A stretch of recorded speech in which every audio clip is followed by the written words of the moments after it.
Šitas laukums, kā jau jūs zināt, saucās Katrīnas laukums, un savā laikā viņš bija par godu Katrīnai, ka viņa izdeva to slaveno ukazu par to, ka Tukuma pilsēta ir apriņķa pilsēta, un līdz ar to pilsētas tiesības un Tukuma apriņķis tika līdz ar to nodibināts likumīgi. Ja?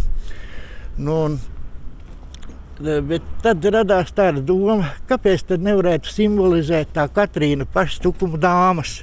Pirms 7 gadiem radusies ideja sāk īstenoties dzīvē. Tukuma sievietes simbolizēs mūsdienīgi ģērbta dāma ar sunīti. Dzīve ieviesus savas korekcijas, un Katrīnas laukumā joprojām ziedēs tūpes, bet 21. gadsimta Katrīna iekļausies mūsdienīgajā pilsētas tēlā.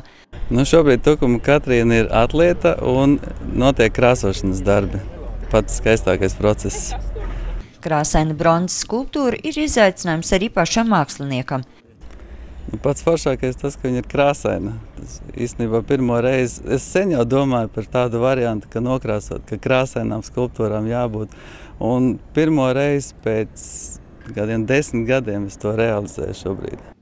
Katrai sievietei nepieciešams savs noslēpumainais stāsts, kas gadiem ritot kļūst par leģendu. Lai tāds būtu arī Tukuma Katrīnai, tika izsludināts stāstu konkurss.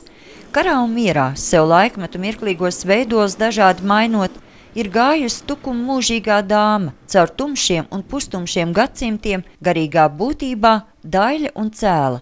Tā par Tukuma Katrīnas tēlu saka pašreiz jau pensionētais vēsturnieks un dzejnieks Elmārs Augusts Rumba, kas ir viens no 7 stāstu konkursa dalībniekiem. Es domāju, ka tai paša kā tā domāja, un dzīvē varbūt tā, ka visi tie labie darbi, ko darījušas mūsu dāmas, līdz ar to arī ir tādas iemiesojumi, šīs mūžīgās dāmas iemiesojumi zināmā mērā. Vides objekts Tukuma Katrīna tiks atklāts 20. jūnijā pilsētas svētkos, kad arī pirmoreiz izskanēs Tukuma Katrīnai speciāli sarakstītā dziesma un tiks nolasīts pēc žūrijas domām labākais stāsts.